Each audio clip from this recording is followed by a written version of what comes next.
sa'yo, Panginoon. Salamat sa buhay ko ngayon. Kung hindi sa'yo ay walang matatamo ang mga pagsusumikap ko. Kaya sa bawat sandali sa iyo ako'y magpupuri dahil sa iyong kabutihan aking nakamtan. Ang pangarap ko'y tagumpay. Salamat sa iyo, Panginoon. Salamat sa buhay ko ngayon. Morning po. At kailanman Pasensya na po, nalit tayo. ay hindi magbibitaw. Sa buhay ko'y ikaw ang siyang tanglaw. Salamat sa iyo, Panginoon. Salamat sa buhay ko ngayon. Kung hindi sa'yo ay walang matatamo ang mga pagsusumikap ko. Kaya sa bawat sandali sa iyo ako'y magpupuri dahil sa iyong kabutihan aking nakamtan. Ang pangarap ko'y tagumpay. Salamat sa iyo, Panginoon. Salamat sa nakamtan ko ngayon. At kailanman sa iyo ay hindi magbibitaw. Sa buhay ko'y ikaw ang siyang tanglaw. Sa buhay ko'y ikaw ang siyang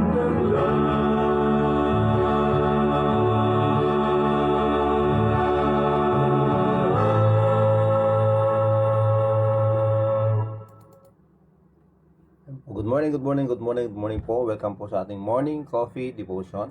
Ito po ang inyong lingkod, si Brother Rafi, si Kagawad Peng, lumalapit muli sa inyo at ating pag-usapan ang salita ng Diyos. Sabado ng umaga, mga kape, alas 5:37, pasensya na po. Nalit po tayo ngayong bahagya dahil nga po mayroon nagkaroon ng konting problema sa aking computer. Anyway, magandang umaga po sa ating lahat dito po sa Asia. Magandang tanghali po dyan po sa Hawaii. Magandang hapon po dyan po sa Canada. Magandang gabi sa England, dyan po sa Kent, sa Sunderland, dyan po sa Switzerland, opo, dyan po sa Norway, dyan po sa Spain. Magandang oras po sa inyo. Magandang madaling araw po dyan po sa KSA sa UAE, opo, dyan sa Oman, sa Daman, sa Dubai, sa Riyadh, dyan po sa Kuwait. Maraming salamat po sa inyo. Ngayon po ay ating pong iabot sa Panginoon ang ating pong mga hinaing sa pamamagitan ng panalangin. Tayo po yung manalangin. Dakila naming Diyos, maraming salamat po sa umagang ito. Maraming salamat po sa lahat po ng mga biyaya na pinagkakaloob mo sa amin araw-araw. Maraming salamat po sa buhay. Maraming salamat po sa kalakasan, sa kalusugan. Sa oras na ito, Panginoon, kami po ay humihingi sa inyo, Panginoon, ng kapatawaran sa lahat po ng aming mga nagawang kasalanan. Opo, sa lahat po ng aming mga naisip na hindi po maganda, sa mga nasabi namin na masama, sa mga galaw namin at gawain namin na hindi po kaya-aya sa inyong harapan, patawarin po ninyo kami. Opo, salamat po sa inyong salita na nabibigay po sa amin ng kaalaman, na nabibigay sa amin ng kalakasan sa aming buhay spiritual. na nakabibigay po ng kaunawaan patungkol po sa katotohanan. Lalo na po Panginoon sa aming pong pangangailangan, sa aming pong buhay spiritual. At sa pangangailangan ng mga kaluluwa na hindi pa naliligtas. Nakilala namin Diyos, maraming salamat po sa inyong mga pangako. Sa mga pangako nyo na siguradong hindi napapako. Dahil nga po Panginoon, gagawin nyo lahat ng inyong mga pinangako. Salamat po. Salamat sa buhay na walang hanggan. Salamat Panginoon sa kaligtasan. Ngayon po kami po ay lumalapit sa inyo at nilapit po namin sa inyo ang bawat isa sa lahat po ng mga viewers, sa lahat po ng mga listeners. Yan po sa kabilang sa iba't ibang bansa. Opo, kami po ay nanalangin sa inyo na inyo po silang bantayan, gabayan, proteksyonan. At ganoon din po Panginoon, kung ano man po ang kanilang mga problema sa kanilang pamilya, that you may please help them, that you may please encourage them, comfort them. Kahit ganun po Panginoon ang aming pong mga kamag-anak mahal sa buhay dito sa Pilipinas. That you may please also provide our needs. And we thank you very much Lord for your provision to us every day. We thank you for giving us our daily bread. Especially Lord, we thank you for the daily bread that we can get from your word. Natunay nga po na ito nakapagbibigay sa amin ng kalakasan sa aming buhay spiritual, and it affects our physical. We thank you very much Lord for the peace that you have given us. Lord, though alam po namin na marami pong mga pagsubok, marami pong mga problema, but we thank you Lord for your promise that you will never leave us nor forsake us. We thank you Lord for your promise, Panginoon, na kami po ay sa lahat po ng mga pagsubok na darating sa aming buhay, alam po namin kasama ka namin. Ngayon po Panginoon, inilapit po namin sa inyo bawat isa. Please bless us. And Lord, kami po ay lumalapit sa inyo na inyo pong i-comfort ang pamilya Quintana po dito po sa aming pong barangay, dahil po sa nangyari kay sa aming pong uncle. We pray Lord that you may please comfort their family, that you may please encourage them, at inyo pong i-meet ang kanilang mga kailangan, Panginoon. And please Lord, give unity and harmony in that place. At ganoon din po Panginoon, bless their family Lord. Maraming salamat. At nilapit po namin sa inyo Panginoon muli ang mga pinapanalangin namin na kailangan po ng kagalingan, galing po sa kanilang mga sakit, complete recovery po para sa kanila. Katulad po ni Sir Nemesio Alipi Jr., patuloy po kami magtrabaho sa kanila, please provide their needs. Kay Ma'am May Algien, kay Janelle Sharp, kay Adam Sharp. At ganoon din po Panginoon, nilapit po si Ma'am Edney Lau,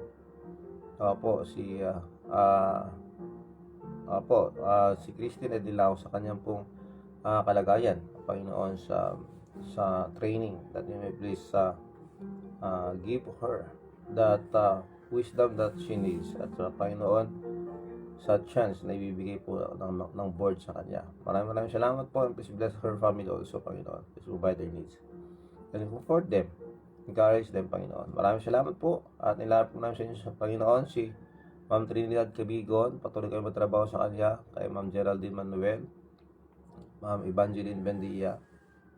Opo, at Panginoon, nilapit po namin sa inyo kahit po si Manong Rafael Argasa, Chica Alonso, LD Alonso, Auntie Marilyn Raca Alonso sa kanilang pong recovery.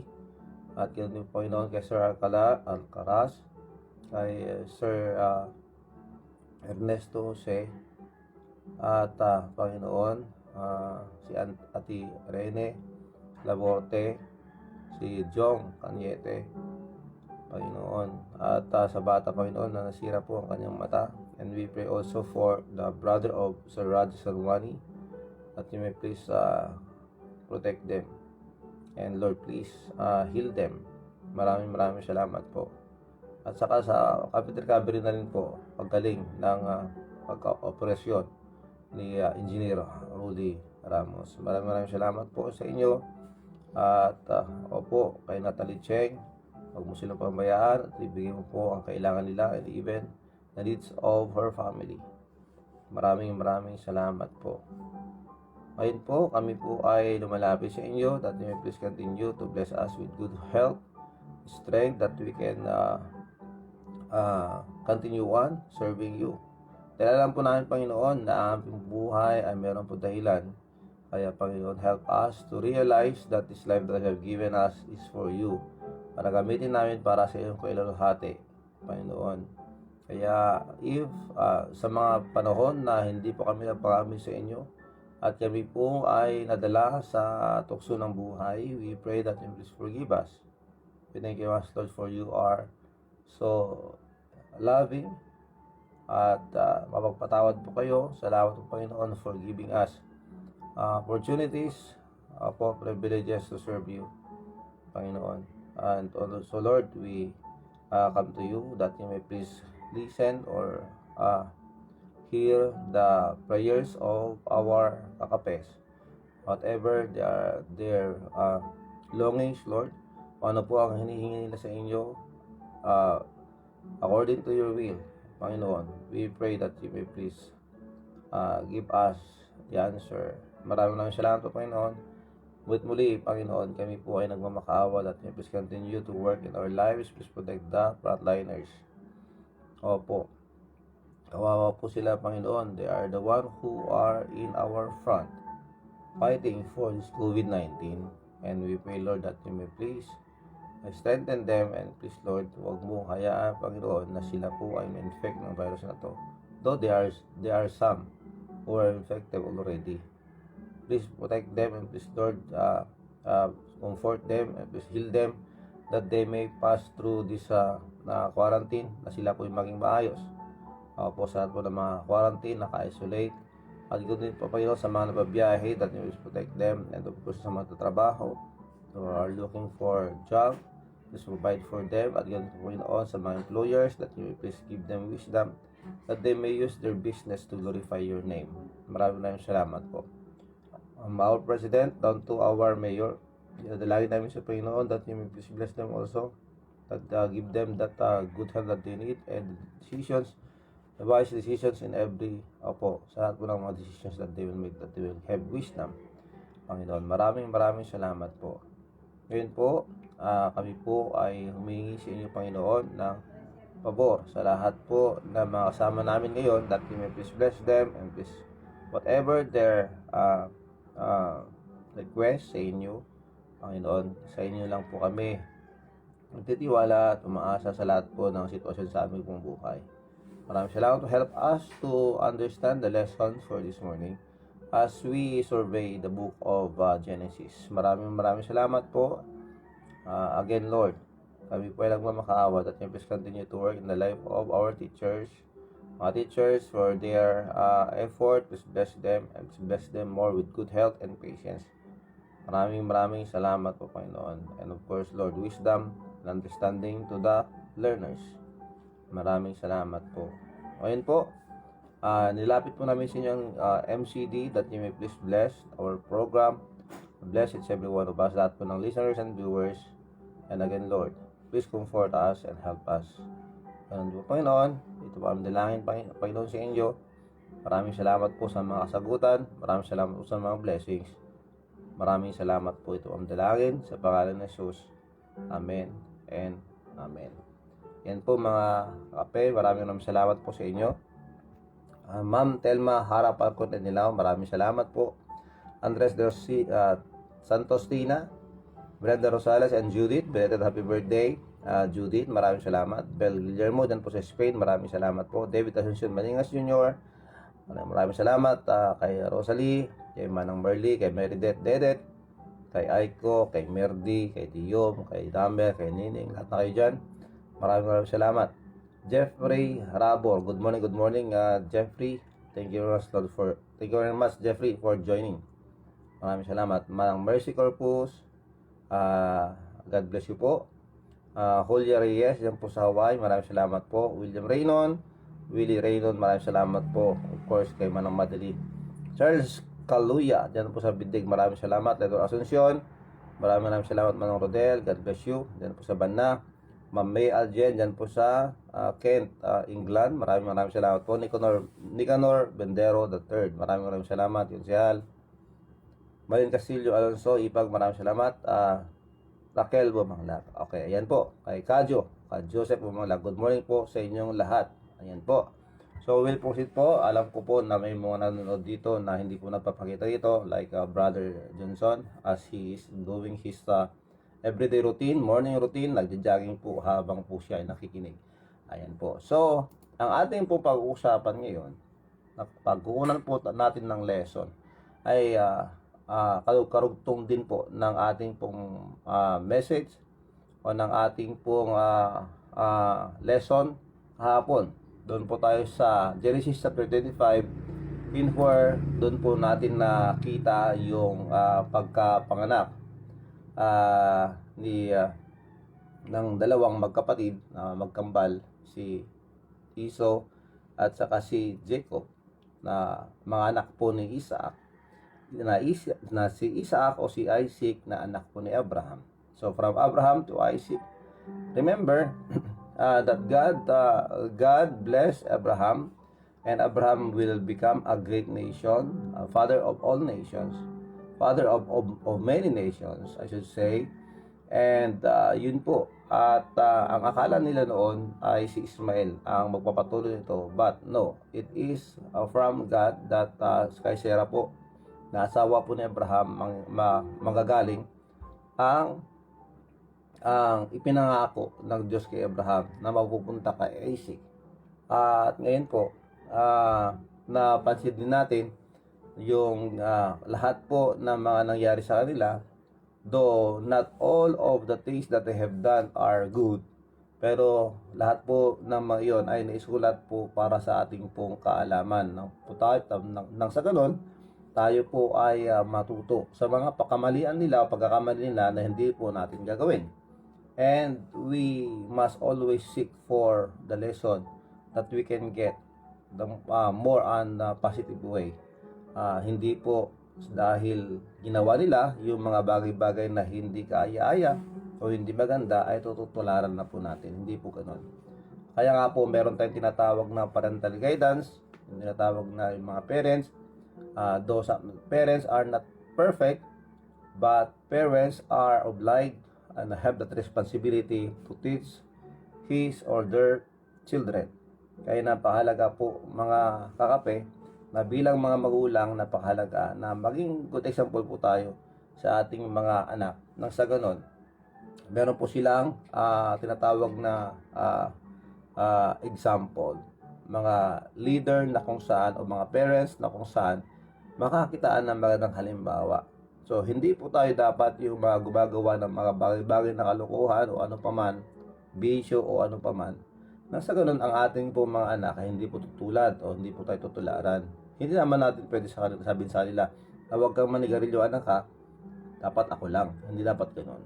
Huwag kang uminom ng alak anak ka, dapat ako lang. Hindi dapat ganun. Dapat pinapakita natin na tayo po ay magandang halimbawa bilang mga magulang. So, ayun po, dadako po tayo sa story na kung saan nangyari po dito sa Genesis chapter 26 and Genesis chapter 27. Opo, kukunin po natin yung Genesis chapter 26 at mapapahapyaw po na mapag-usapan po natin ang Genesis chapter 27 at baka doon din tayo mag-concentrate sa Genesis chapter 27. Ito po sa Genesis chapter 25, dito po natin makikita na si Esau, the eldest or the firstborn child of Sarah ay Rebecca. Opo, dito po sa kanya po ang tinatawag na birthright. Opo, yung birthright.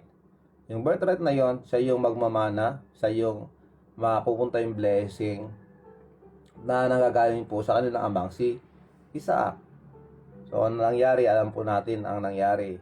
That time, that when Esau came home hungry, doon nakapagluto na rin si Jacob. Alam po natin na si Esau ay isang mangangaso, isang hunter, at si Jacob po ay mama's boy o sa batang bahay o lalaking bahay o ano ba, house boy ba, yung mas gugustuhin niya na nandun po sa loob ng bahay at tumutulong sa kanyang nanay.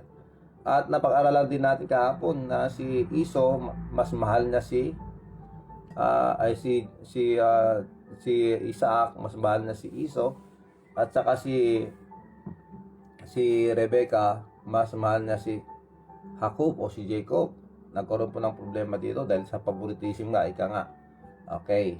Now, ano nangyari? Ibinenta po ni Esau yung birthright niya, yung karapatan niya bilang isang panganay kay Jacob because of gutom. Dahil nagutom siya eh. Gusto niya makakain. Sabi niya, anuhin ko pa ang aking birthright kung hindi naman ako makakain.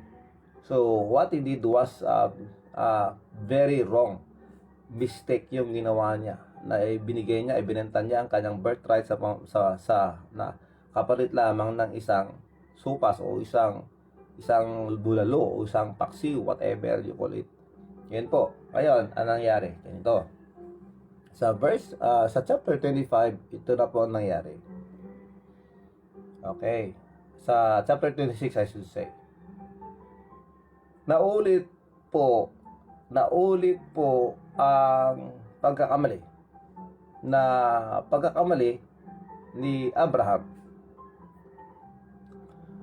Pero naipasa rin yung blessing kay Abraham na nanggagaling sa Diyos at ipinasa kay Isaac. Ito po nangyari. Genesis chapter 26. And there was a famine in the land. Okay? Beside the first famine was in the days of Abraham. Kagaya na nangyari sa panahon ni Abraham, nagkaroon po ng tagutom. And what happened? They went to another kingdom. Okay? So, and Isaac, nung panahon ni Isaac, nagkaroon din ng tagutom sa kanilang pong lugar na kung saan sila namalagi. And they were forced to go to another kingdom. So, ganito ang nangyari. And Isaac went unto Abimelech, king of the Palestines, unto Gerar. Doon po sa Gerar, nagpunta sila doon just to seek for food. Dahil nga po tagutom sa kanila. And the Lord appeared unto him and said, Go not down to Egypt. Kung maalala nyo, Egypt yung isang pinupuntang nila noon. Pero sinabi ng Panginoong Hesukristo, ng Panginoong Diyos, sinabi ng Diyos kay Isaac, huwag kang pumunta sa Egypt. Dwell in the land which I shall tell thee of. Manadaan ka lang, pupunta ka sa lugar kung saan sasabihin ko sa iyo. Yun ang sinabi ng Diyos kay Isaac, na anak ni Abraham. Sojourn in this land, and I will be with thee, and will bless thee, for unto thee and unto thy seed, okay, I will give all these countries, and I will perform the oath which I swear unto Abraham thy father. So yun po ang pangako ng Diyos. Isaac, makinig ka. Huwag kang pupunta sa Egypt. Manirahan ka, tumuloy ka sa lugar na kung saan ko sasabihin sa iyo na ikaw ay mamalagi. At ikaw ay aking biyayaan katulad ng pangako ko sa iyong ama na si Abraham. To. And I will make thy seed to multiply as the stars of heaven. Yan po. Di ba pangako ng Diyos kay Abraham yan? At yan, ipinasa na kay Isaac dahil nga po siya yung magpapatuloy nito. And will give unto thy seed all these countries. Lahat ng mga doon kung saan sila namalagi, ibibigay na doon sa kanila. And in thy seed shall all nations of the earth be blessed. The same as the blessing of God to Abraham, it was given to Isaac. Ayan po. Dumating nga yung time na pumunta sila doon, and what happened? Naulit po yung kasalanan na naging kasalanan ni Abraham sa ibang kingdom. If you remember, one time, during one of the tagutom days, doon po sa panahon ni Abraham, nagpunta po sila sa lugar na kung saan doon po sila mamalagi. At dahil nga po maganda ang kanyang asawa na si Sarah, Opo, sinabi niya, baka pag sabihin ko ang asawa ko ito, kukunin nila ang asawa ko dahil sa maganda siya at papatayin nila ako. So pinakilala niya ang kanyang asawa bilang isang kapatid. Oh, she is my sister. Ganon. Ganon ang pagkasabi. Pero totoo magkapatid sila. Dahil magkapatid sila sa ama, pero di sila magkapatid sa ina. Alam na natin yan. So this is what happened also to Genesis chapter 26. Nung pumunta si Isaac doon po sa lugar, ito po nangyari. And the men of the place asked him of his wife. Si Isaac na to pinag-usapan natin, hindi na si Abraham ha. So, sinabi ni Isaac, and he said, she is my sister. Oh, maalala mo. Magkapatid din sila. Ibig sabihin, magkamag-anak pa rin sila. Magkamag-anak talaga sila. Kasi si Rebecca, na kung saan pinanggalingan ni Isaac, at si asawa niya si Rebecca, ay nanggaling sa kapatid ni sa mga kamag-anak din ni Abraham. Okay, nagkalituan yata tayo. Si Isaac, ang kanyang pong tatay na si Abraham. Okay? At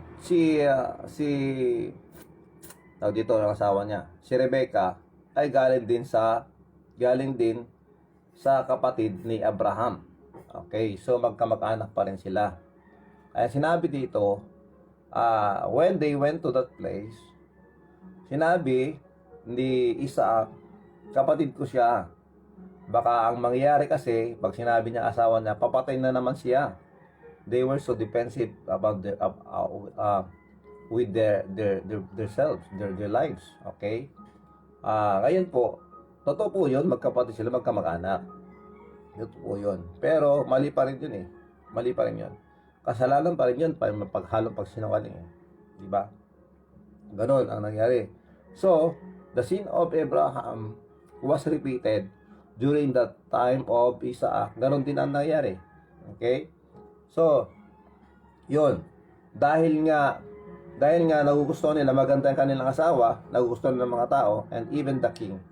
So, ang nangyari, nung nalaman nila na makita ni Abimelech, nung makita ng tao o ng leader doon sa pinuntahan nila, okay, dito sa Philistines, kay King Abimelech, nung makita niya itong dalawa naghaharutan, sabi niya, hindi kayo magkapatid, asawa mo siya.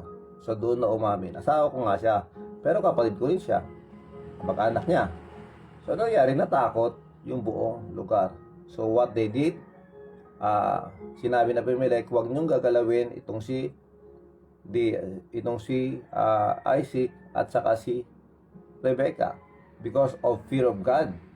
And they blessed them. And what happened? They returned to the place where God blessed them.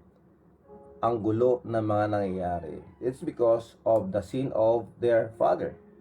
Ganito po ang bunga ng kasalanan na nanggaling po sa ating pong amang si Adan. Dahil po sa kasalanan na yan, ang mga tao ay pinagpatuloy ang kasalanan.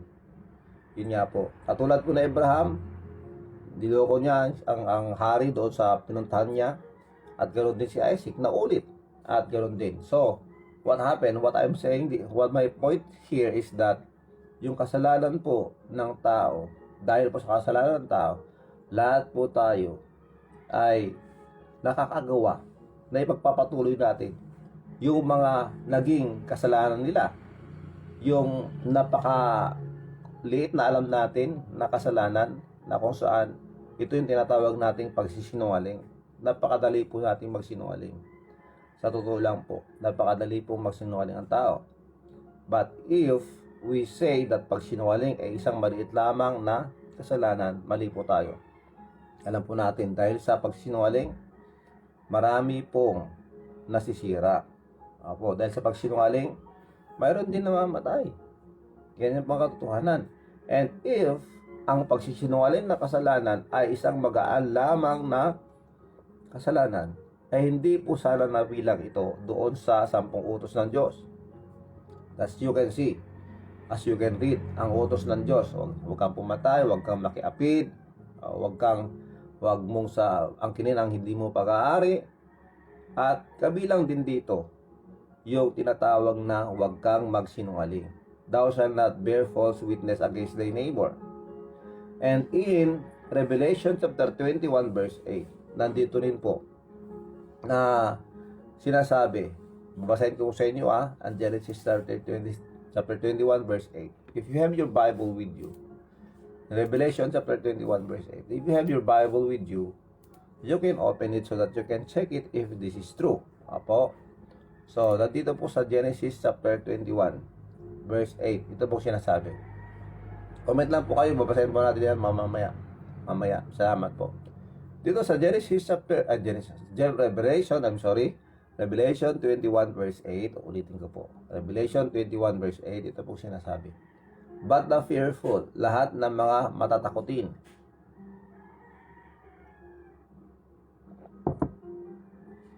Alam mo yung mga matatakotin na sinasabi dito dahil sa takot, tinatawag lahat ng santo. Kasalanan po yun. Dahil sa takot. Superstitious belief, nandyan po yan. Takot. Yung superstitious belief na yan, superstitious belief lang yan. Hindi po yung biblical belief. Okay? Dahil nga sa takot na sinasabi rito, dahil sa takot, binibigyang pansin at pinapangalagaan nila yung superstitious belief. Okay, this is the truth. Okay? But the fearful, yung mga taong matatakutin, dahil sa takot, sila ay pinapaniwalaan nila na ang mga superstitious belief nito, ito were hindi po ito biblical. Okay? Para magkunawan po tayo. And unbelieving, mga hindi po naniniwala. And the abominable, yung mga gumagawa ng mga kasuklam-suklam. Okay, wala pa tayo doon, no? And murderers, at mga pumatay. Wala pa rin tayo doon. Hindi ko lang alam sa iba, okay? Let's continue on. And whoremongers, mga nakikiapid. Yung mga dala-dalawa ang asawa o nakikipag-relasyon sa may asawa. Okay? So, whoremongers and sorcerers. Ano mga sorcerers? Sorcery. Yung mga black magic. Yung mga mangkukulam. Yung mga manggagamot. Okay? So, sorcerers. And these sorcerers also pertains to bad medicine. Okay? Bakit? Kasi nga po, yung mga manggagamot na ito, mga sorcerers na to, mga manggagamot na mali. Okay? Mali ang practice. Okay? So, since all of these are mali, sorcerers ay nakuha po sa yung ano po nito, yung Hebrew word po nito, pharmakaya. Ang ibig sabihin ng yung pharmakaya, dito po nanggaling yung word na pharmacy, gamot. Okay? So, since these are all negative, we can say that sorcerers not only pertains to the witch or sa mga mangkukulam o sa mga nag-aanito, but it is also defines o binapakita rin dito yung gawain ng tinatawag na yung gawain na yung tinitake nila na bawal na gamot. So if you are a drug addict, illegal drug addict, okay, I should say, you are part of these sorcerers. Sorcery. Okay? Para magkaunawaan po tayo. So, ulitin ko, fearful, unbelieving, and abominable, and murderers, and whoremongers, and sorcerers, and idolaters, yung mga nagsasamba sa mga Diyos-Diyusan. Okay? Itong sinasabi ng Biblia. Revelation 21:8, you can open it, you can open your Bible so that you can see, that you can say it's true. and idolaters, and all liars. Ito po sinabi ng Diyos. Lahat ng nagsinungaling. Lahat ng nasinungaling. So, ibig sabihin nun, when we say lahat ng nasinungaling, lahat tayo nagsinungaling na eh. We are not exempted. Nandyan tayo. Bakit? Anong meron? Sinabi rito, shall have their part in the lake which burneth with fire and brimstone, which is the second death. Tayo po ay mapaparusahan ng kamatayan. Tayo po ay nahihiwalay sa Diyos ng dahil sa kasalanan. And this is what happened. From the sin of Adam, dahil sa kasalanan ni Adan, ang kamatayan ay pumasok sa mundo. Ang kamatayan, ang kasalanan at kamatayan ay naipasa sa lahat ng tao dahil nga lahat ng tao ay makasalanan according to Romans chapter 5 verse 12.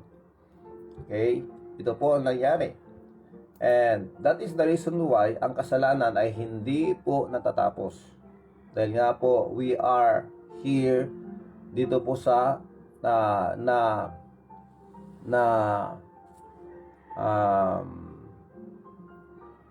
isinumpang lupa. Okay? Naririto po tayo at nabubuhay sa isinumpang lupa, isinumpang mundo. So why, kahit na tayo ay anak na ng Diyos, kahit na tayo ay tumanggap na sa Panginoong Jesucristo, nakakagawa pa rin tayo ng kasalanan. It is because we are still here. Pero ang kagandahan nito, lahat na mga tumanggap na sa Panginoong Jesucristo, we are already secured in the hand of our God. And praise God for that. Dahil sa ating pananampalataya sa Panginoon, nasa kamay na tayo ng Diyos. And that is our security. Yan po tayo secure. Dahil nga po alam po natin that God will never break His promise. And His promise to us, the time that we accepted Him as our Lord and Savior, we became His children.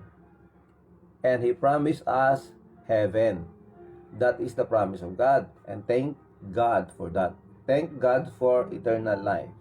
Dahil alam natin na kahit anong mangyari sa atin dito sa mundo, whatever happens, kahit na ikatatapos na ng buhay natin, alam natin that we are in the hand of God. Salamat sa Panginoon.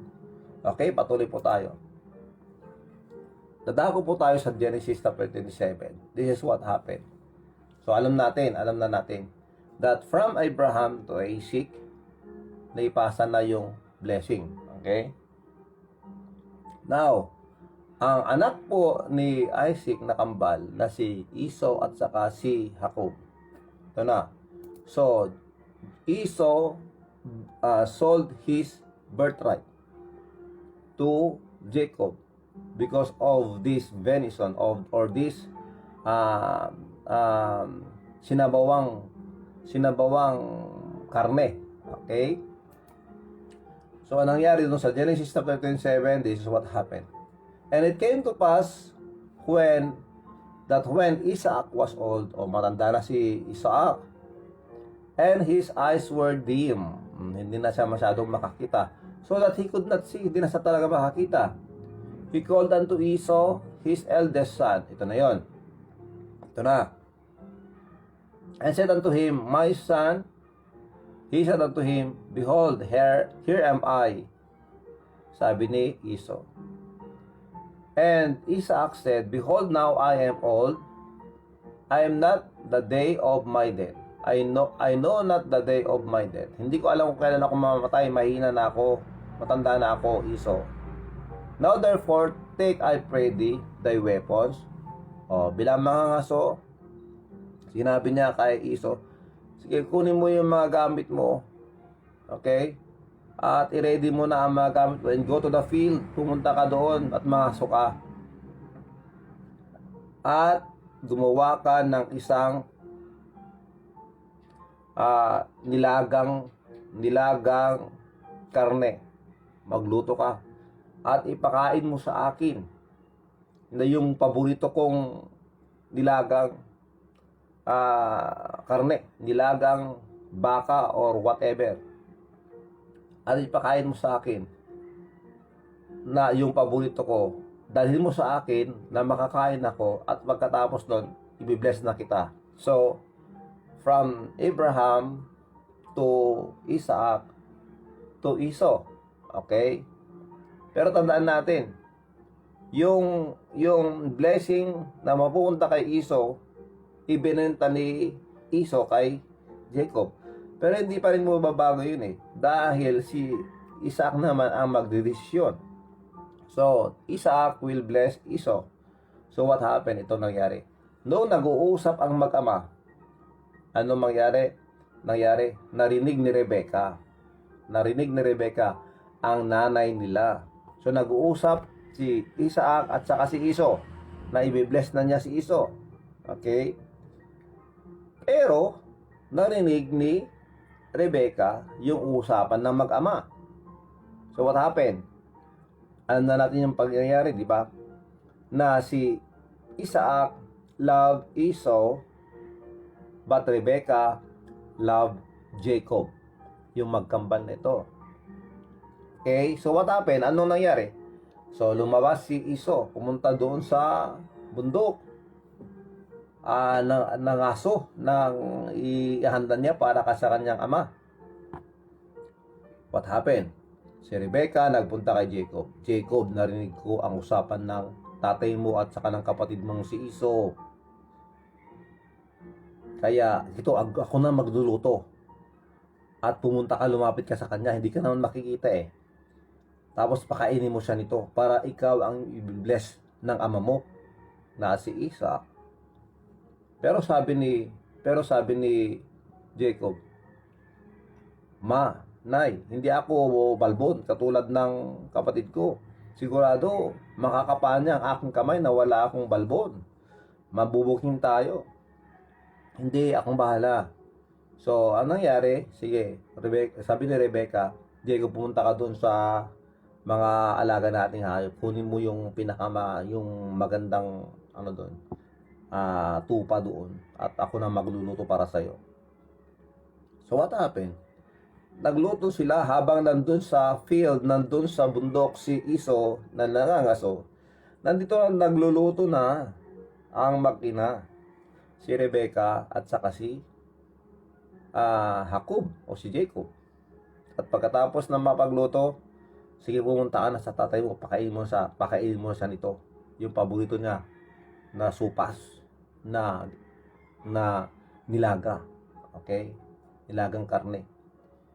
Pero sabi niya, wala akong balbon. So what happened? Yung ginawa nila, gumawa siya ng yung skin ng hayop, nilagay nila sa kamay, sa leeg ni Jacob. At saka kumuha ng damit ni Esau at sinuot kay Jacob. At doon pumunta. Sinabi ni Jacob kay Isaac, Tay, kumain ka na. Ama, kumain ka na. Nagulat si Isaac. Patandali naman, ang bilis naman. Tapos parang boses ni Jacob, ito narinig ko. Ikaw ba si Esau? Ako po, si Esau. Ano yung pangalan na anak? Dali.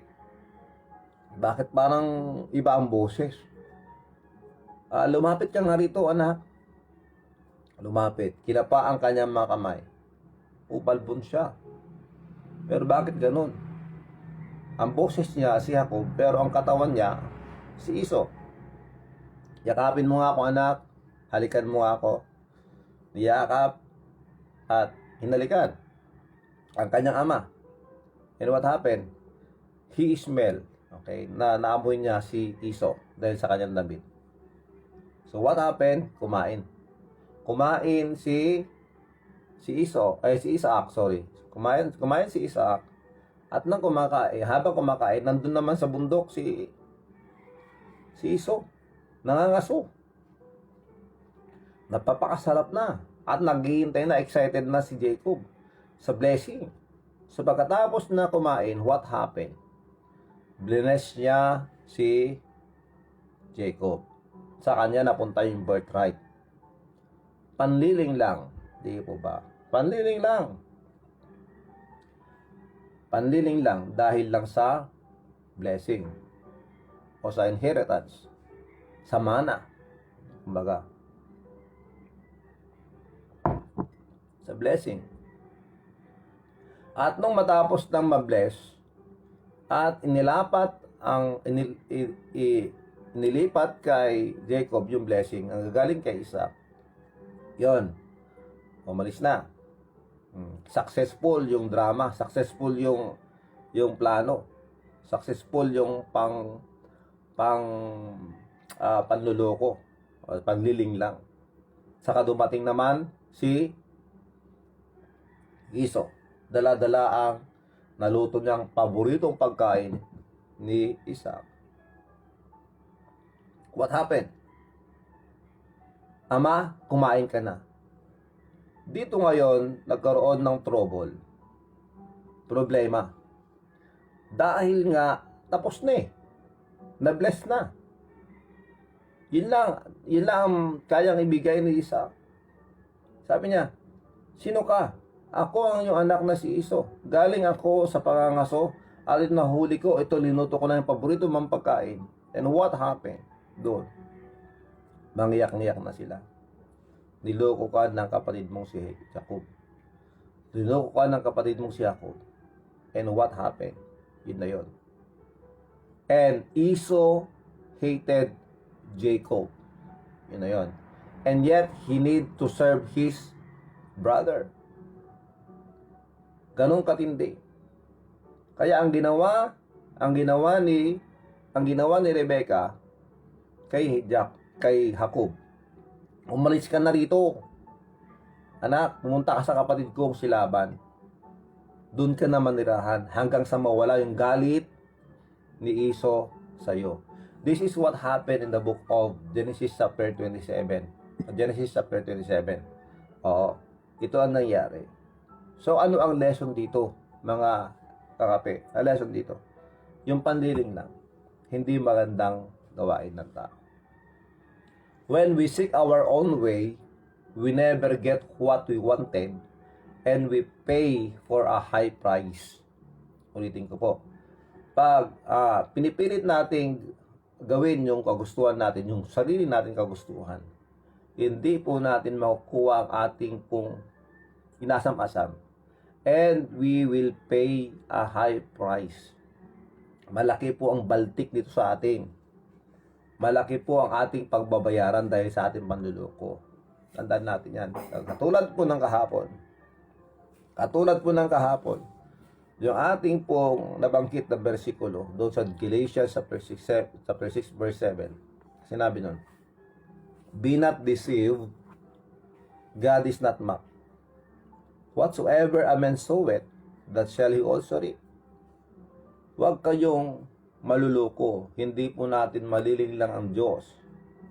Yan ang sinabi. Na kung ano ang iyong itinanim, yun din ang iyong anihin. Hindi po natin matatanggal yung prinsipyo na yan.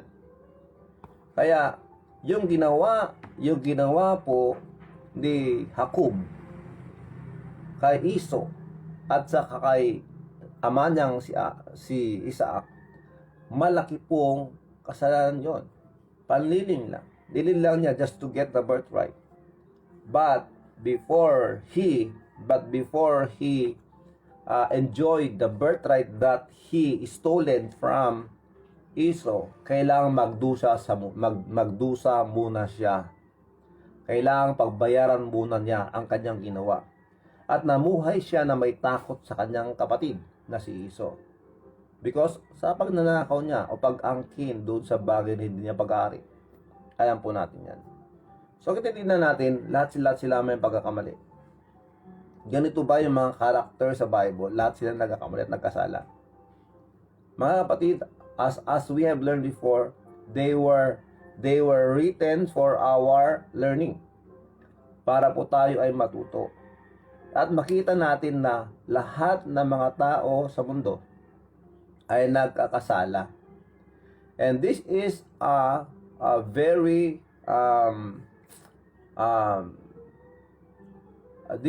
very serious na problema ng ating pong katauhan. That it is true what the Bible says na sinabi ng Diyos, for all have sinned. Lahat po tayo nagkasala. Kaya hindi po natin may pagkakaila at hindi po natin pwede sabihin, hindi ako makasalanan. Dahil lahat ng tao ay makasalanan. Opo, ako at ikaw, meron tayong kasalanan sa harapan ng Diyos. And that is the reason why ang Diyos mismo ang nagbigay sa atin ng solusyon. He sent His only begotten Son, Jesus Christ. Because He knows that we cannot save ourselves. Hindi po natin masasalba o maisisave, mailigtas ang ating sarili from going to hell. Dahil sabi ng Diyos, for the wages of sin is death. Ang kabayaran po ng kasalanan ay ang kamatayan doon sa impyerno. Ito pong sinasabi ng Diyos. This is Bible, mga kapatid. And this is the Word of God. Ito sinabi ng Diyos, sa lahat ng nagsinungaling ay mayroong parte doon sa dagat-dagatang apoy. At sinabi doon, yun ang tinatawag na pangalawang kamatayan. Second death. Death means separation. Ang kamatayan, ang ibig sabihin ay paghihiwalay. Ang unang kamatayan ay paghihiwalay ng kaluluwa at ng katawan. And our katawan will become unconscious. And the consciousness is still here, nasa ating pong kaluluwa. Remember, we are soul with body. We are not body with soul. Okay, magkaiba po yun. Pagkapapakita nito, ng ating prioridad dapat ay ang ating spiritual na buhay. Because our body will deteriorate. Our body will end. The life of this body will end someday and we don't know when. Lagi ko sinasabi ito, hindi po natin gusto na sa panahong 120 years old na tayo. Yung mga 70 years old, 80 years old, yan, nahihirapan na sila eh. Gusto mo pang mabuhay ng 120. Lahat po tayo mamamatay, mga kakape. And, only one life will soon be passed. Only what's done for Christ will last. Tayo mga anak ng Diyos. Tandaan po natin yan. But if you are not yet sure of your salvation, pag hindi mo pa tinatanggap si Jesucristo bilang iyong Panginoon at tagapagligtas, ito ang aking pagmamakaawa sa iyo. Nagmamakaawa ko sa iyo. Tanggapin mo na si Kristo. You must acknowledge the Lord Jesus Christ as your Lord and Savior. Because we are sinners and because of that sin, because of we are sinners, tayo po ay mapaparusahan sa impyerno. And we don't have, we cannot do something, we cannot do anything to save ourselves. That's why we need the Lord Jesus Christ. Religion cannot save you. Your good works cannot save you. Baptism cannot save you. Church membership cannot save you. Ang makapagliligtas lang sa iyo ay yung pananampalataya mo sa Panginoong Jesucristo. Why not come to the Lord Jesus Christ and receive Him into your life? And the Bible says that whosoever believeth in Him should not perish, but have everlasting life. But as many as receive Him, to them gave He power to become the children of God. Why don't you accept the Lord Jesus Christ today? Would you?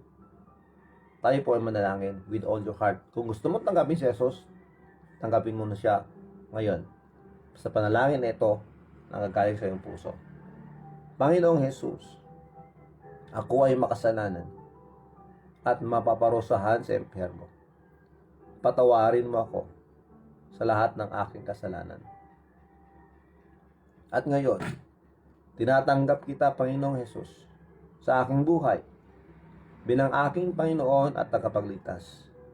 Maraming salamat po sa kaligtasan at sa pagpapatawad mo sa akin. Sa pangalan ni Jesus. Amen. Tayo po ay patuloy naman manalangin. Dakila namin Diyos, maraming salamat po sa inyong salita.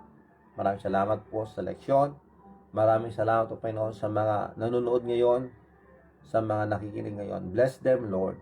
Please protect them from this virus. At dinadalangin namin sa inyo, Panginoon, that you please bless them. Whatever their prayers, Lord, please, Lord, we pray that you please listen to them. Hear their prayers, Lord. Maraming salamat po. Bless the ang mga nasa laot, yung mga seaman, yung mga nandyan po sa abroad, at of course po, yung kanilang mga mahal sa buhay dito sa Pilipinas. Please provide their needs. Comfort them. And please, Lord, bless them. Maraming salamat po sa mga birthday celebrants ngayon. Please bless them with good health and more birthdays to come, that they may use this new chapter of their lives serving you and knowing you more. Maraming salamat. Bless all the viewers in Jesus Christ's name. We thank you very much, Lord, sa blessing from your word. In Jesus Christ's name. Amen and amen. Maraming salamat mga kape. So we'll pray now the birthday song for the birthday celebrants. Okay, babasahin po natin lahat yan mga kape. So mag-comment lang po kayo. Ang oras po natin 6:30. Maraming salamat sa inyo. Happy birthday kay John Lee A. Asuncion, kay Sister Adele Tapawan. Manang Adele Tapawan dyan sa Malaysia. Happy birthday sa'yo. Kay John Christopher Labutong, kay Junior Lorenzo, yes, at saka kay Michelle Latawan Montanes. Ulitin ko po, John Lee Asuncion, Adele Tapawan, John Christopher Labutong, Junior Lorenzo, at saka kay Rachel Latawan Montanes. Happy birthday po sa inyo.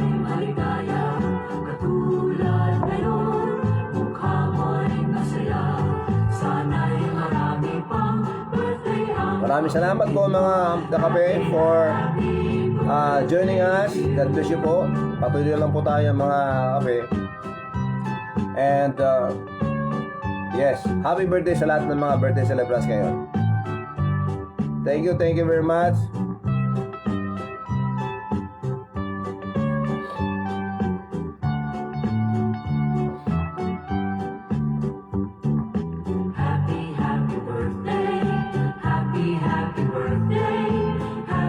Happy birthday to you.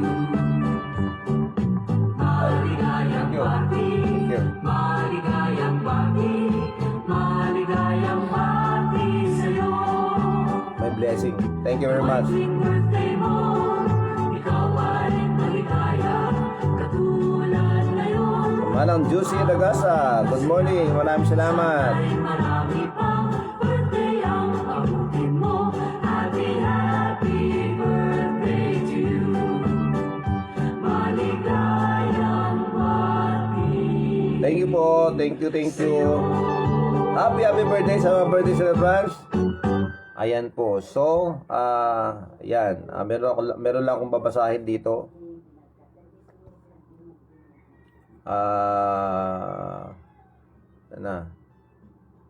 Sige. Okay. So, Aris Esteban, maraming salamat. Sam Alonso dyan sa Hawaii, thank you very much. Ali Boy Matias Felipe, thank you very much Ali Boy. Welcome to MCD, thank you very much. Manang Imelda Marcos, Baguyo, Sermina Pascual, yan po. Mayrisa Mansuloaco, good morning, maraming salamat, thank you very much. Manang Mirna Munoz, thank you very much. Good morning po sa lahat ng kakapaya sa inyo, Pastor. God bless po sa lahat at sa inyo po, Pastor. Ingatan po at bigyan tayo ng proteksyon ng Panginoon mula sa virus. Palagi. Maraming salamat po. Ma'am Pilipinas Andrada, good morning po. God bless you. Auntie Marilyn Raca Alonso, good morning. Maraming salamat. Grami karami. Yes, Marjorie. Please always pray for Marjorie. Grami karami sa kanyang pumata. Angelo Gaviran, maraming salamat po. Edna Lita Alonso, dyan po sa Hawaii. Manong Rudy Alonso, thank you very much. Mark Angelo Gaviran, okay. Juan Reynon, maraming salamat. Philip PNS, maraming salamat Sir Philip, God bless you. Julius Francisco Resalin Singson, yes. Al Morla Roy Lamor, maraming salamat. Lisa De La Rosa Suniga, maraming salamat po dyan sa Hawaii, God bless you po. Manong Edwin Nagkawili, God bless you. Al Morla, ito na yun, hinanap po kanina. Good morning, Pastor Rafi. Agpatingga kami. Thanks po sa araw-araw mong pamamahagi ng salita ng Panginoon. Kahit papaano may natutunan rin ako sa loob ng 15 days na tambay namin dito sa Spain. Okay, nasa Spain si sister, yun nasa Spain. Mel, yan, nasa Spain si Roy, baka makita kayo dyan. Okay, ingat po kayo sa family mo. Okay, maraming salamat Roy, God bless you. Han Mestica, maraming salamat. Han Mestica, salamat. Junver Yasanya. Okay. Thank you very much. Okay, ayan na po. So maraming salamat po Sir Crisanto Rosillo. So dito na ito tayo magtatapos mga kape. Maraming salamat po sa inyo. The time now is 6:34. Ito muli, magpapaalam na po ang inyong lingkod, si Brother Rafi, si Kagod Paing. Lagi nagsasabi sa inyo, sa lahat ng oras, sa lahat po ng sitwasyon sa buhay, kailangan nating unahin ang Diyos. God first. Okay? Stay safe. Do good to others. Follow the guidelines. Support the LGUs. Respect the frontliners. Share your blessings. Pray for our family, our community, and our country. Of course, let us pray for the world. God bless you all. Mabuhay. And if you want to, if you have a question, please feel free to PM me and I will answer it. At siguro papadaan natin dito sa ating pong morning coffee devotion ang mga kasagutan ng iyong mga katanungan. And one more thing mga kape, gusto lang pong gamitin itong pagkakataong ito para makipagdalamhati sa nangyari po sa kay Uncle Sisong Narciso Quintala sa nangyari po sa kanya kahapon. Siya po ay natake at pumanaw na po. Kami po ay ang buong pamilya po ng MCD, nakikiramay po kami. Pamilya Quintana. God bless you po at nawa God will comfort you and God will strengthen and encourage you. Maraming salamat po sa inyo. Mulit-muli, maraming salamat. Mabuhay po tayong lahat. I love you.